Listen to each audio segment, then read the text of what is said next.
Welcome to the Glenn Beck program. Thunderstorms were expected, but as the weather worsened last night in Joplin, Missouri, people waited anxiously to see if the ominous piercing sound of the tornado sirens would go off. They did. At approximately 6 p.m., the town of about 50,000 heard the siren blast. They brace for the worst. Some of them got into walk-in freezers and stood there together. I want to show you a first-hand video shot at a convenience store inside the freezer. It's dark, but you have to listen to the people inside. This is as the storm starts to rip through. I noticed as I listened to this audio that there are two different reactions. We'll talk about them a little later on in the program, but see if you can hear the two different kind of reactions. Listen.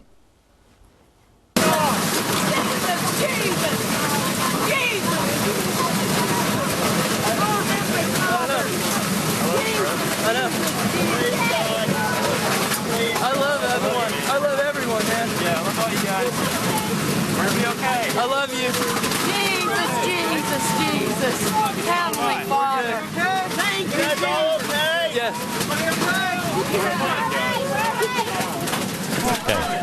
Okay. It is amazing audio. Now, this is the deadliest tornado in about 60 years. 75% of the town is gone. 116 people now confirmed dead, with the count still expected to rise. The devastation goes on for miles and miles. Everything from homes to hospitals crushed. Shortly after the storm, the Weather Channel was on the scene. Watch this. If you take a look here at this neighborhood, all I can say is it looks very reminiscent of what we saw last month in,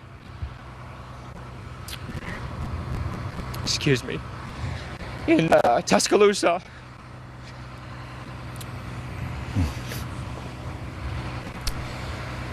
The devastation is truly amazing, yet the devastation is not the story. It's what's happening after the devastation. The volunteers are showing up, not FEMA, volunteers, just people who survived, people from the other town, people in a neighborhood that the tornado skipped over, you name it. They showed up and they're helping. They have been now scouring the wreckage, just trying to account for every home and every family, looking for any survivors who might be trapped or hurt. It is amazing to see the outpouring of help, but it is not shocking because we're Americans. This is what we do best. You can fundamentally change our laws, but you can never fundamentally change the American spirit. It's in our DNA. When trouble comes, we help. We all want to believe that, and we all want to do that. But should we be prepared to help? Do we even know enough to help? The question I want you to ask yourself on tonight's program is, in the middle of the storm, if you are trapped inside a freezer, which person are you? The person that says, "Oh dear God," and is panicking and freaking out? Or the other person, the one that says, "We're all going to be good. We're good. We're good. Just hang on." Tonight, I want you to decide, who are you?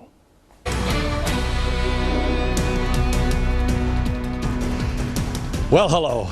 I want you to think about what we have going on in the world. Japan has been destroyed by earthquakes and a tsunami. Remember, Japan was a country that was on, I think it was the World Bank or the IMF chart, said it won't survive if it's hit by any major catastrophe. It was the IMF, Tiffany. They said they'll never survive. Never survive. That was before the earthquakes and the tsunami. Mississippi, the floods, the Texas wildfires. We have a devastating tornado in Missouri. A volcano over the weekend in Iceland went off. We have the Middle East absolutely on fire. Last week, our government has turned against Israel. Now, besides thinking, oh, crap, what else springs to mind? Does anything spring to mind? Is there anything sensible besides, holy cow, I hope somebody's fixing all of this stuff? Is there anything that comes to mind? Because I think we have a choice. We can ignore it. We can wait for somebody else to fix it. We can go to the polls, vote for somebody. Have you seen anybody you like yet? Or you could prepare to be the change you seek. Prepare to be self-reliant. Tonight I want to talk to you a little bit about two books. This one and this one. One is being endorsed by the NEA, telling kids, you should read this. One leads to revolution. Well, actually, they both lead to revolution. But one you cannot read in school. In fact, one of these, I'll give you a story later on in the program, a teacher is being fired for reading it in private in school. One of these you can read, one of them you cannot. We've talked a lot about this book. This is the one that's being pushed by the NEA. This one, But this one is, you can look at it any way you want. I don't really care. But it has a lot of fascinating history in it. I was reading this weekend about one of Isaac's favorite sons, Joseph. And Joseph is the one, I think they did a movie and he was in a Technicolor Dreamcoat or something, I don't know. Let me start in, after he's taken by his brothers, and then he's sold into slavery, and he ends up in a prison in Egypt. And Pharaoh has some really weird dreams. He has a dream, the first dream, he has a dream of 7 fat cows and 7 skinny cows. Raphael, who usually does our artwork, was off for the day, so I did the cows. But this is the fat cows and the skinny cows. And he's bothered by it. And the second dream he has is really healthy grains and corns and really sick grains and corn, 7 of them. And the skinny cow eats the fat cow, and the skinny corn eats the good corn. And he can't figure out. He's like, what the heck does that, man, I got to stop eating that stuff. It's like kicking back, you know what I'm saying? Got some hot pudding, some gas, and those dreams. So somebody says, you know what, I met this guy when I was in prison, but that's a different story. I didn't put it on my resume. You should talk to him. So he brings him in, and Joseph tells the story to the Pharaoh. He says, well, this is what it means. He says there are going to be 7 years of fat. There are going to be 7 years where you're going to live like Americans, but that's a different story. That's in the future. Then there's going to be 7 years where you live like, well, Egypt. Same thing with the corn. It's the same story. Well, the Pharaoh is listening to this guy who, he's been in prison now forever. He's got a smell and, like have vomit all over him and stuff. And the Pharaoh's like, you are a genius. That's exactly what it means. Got it. The famine strikes. All of the known places in the world where there was starvation, Egypt was not one. They all flocked to Egypt. Egypt was the only place that had any food. Why? I'll get back to Joseph in a second. But I want to go here first. We know that Joseph lived. This may or may not be his tomb, but they think that's his tomb. This is actually in the West Bank. So we know the guy existed. By the way, this is the place. A 24-year-old father of 4 was shot and killed just a few weeks ago. He was on his way just to view the tomb with a group of people who wanted to pray at the tomb when the Palestinian Authority opened fire on the group. And he died. Okay. So we know that he lived. That's important because we know history. History repeats itself. If you don't pay attention, history repeats itself. So we know that famines happen. And we also know, if we know history on famines, that they happen. And famines have consequences. That's important. Because they're not just reserved for, the Bible or Saul Alinsky.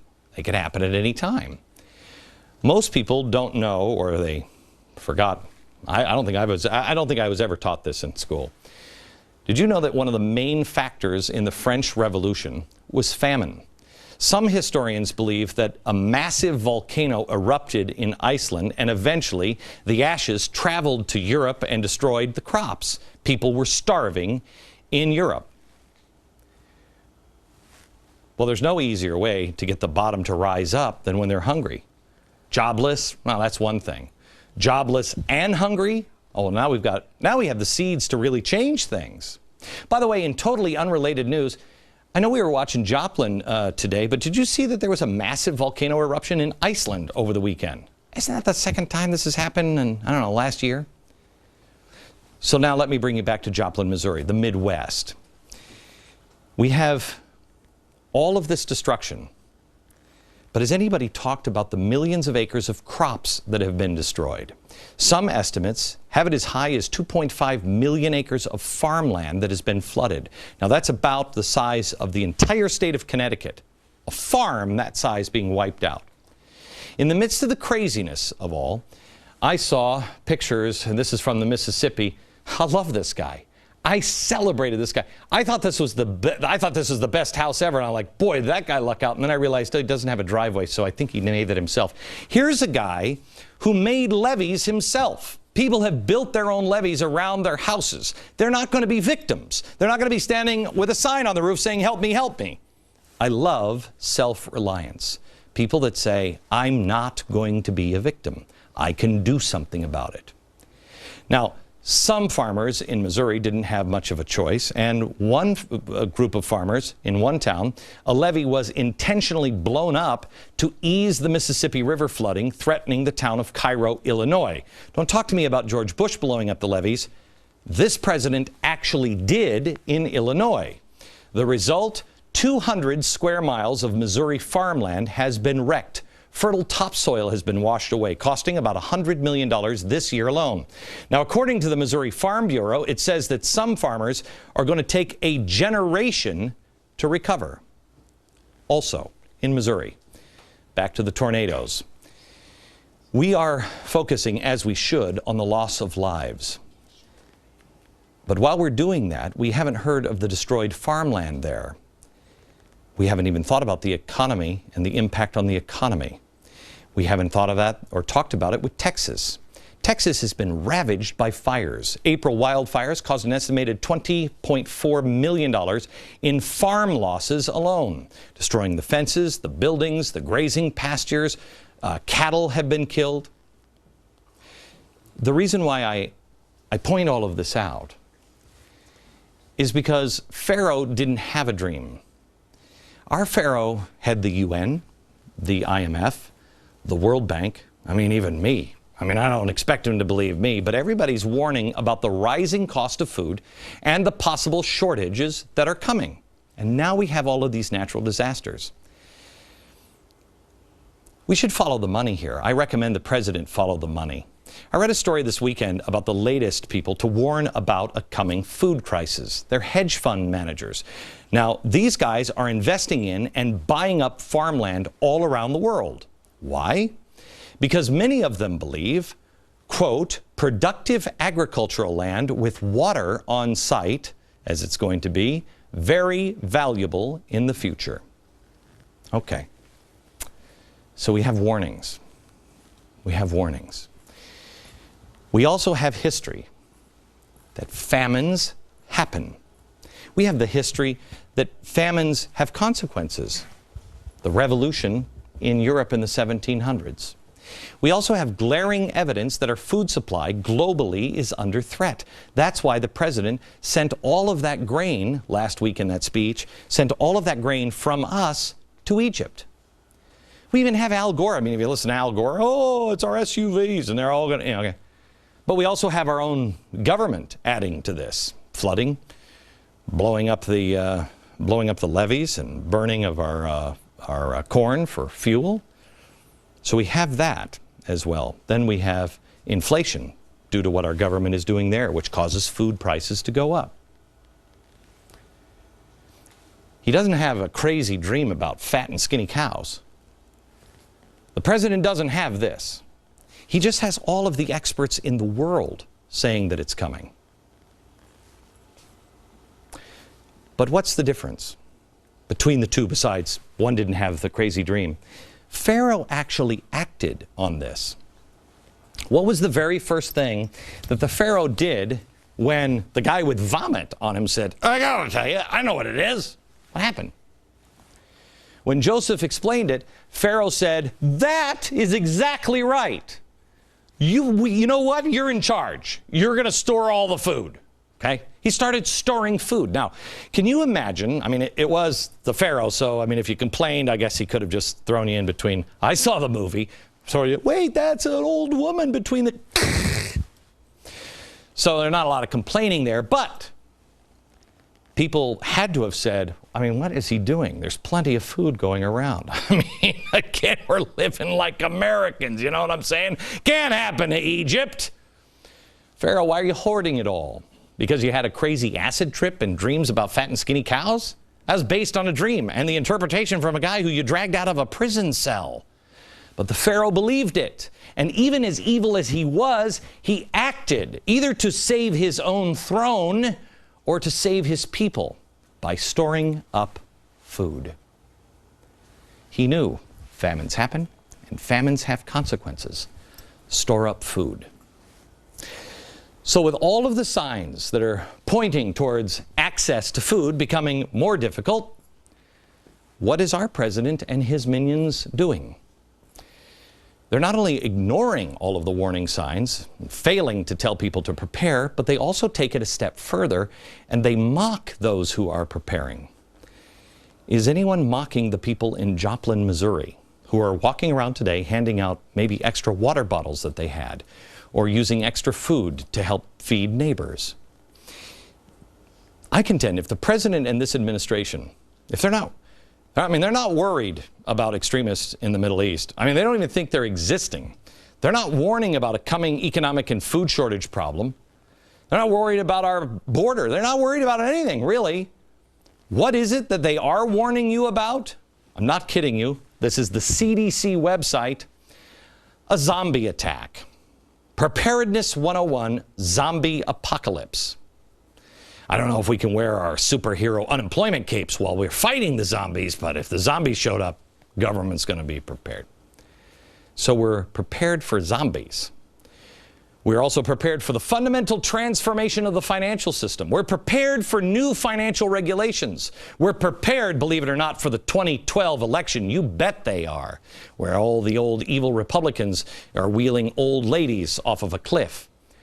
But do you believe or feel as though we are prepared for any kind of food shortage? Is there anyone that is talking about famines happen, even if it's not here?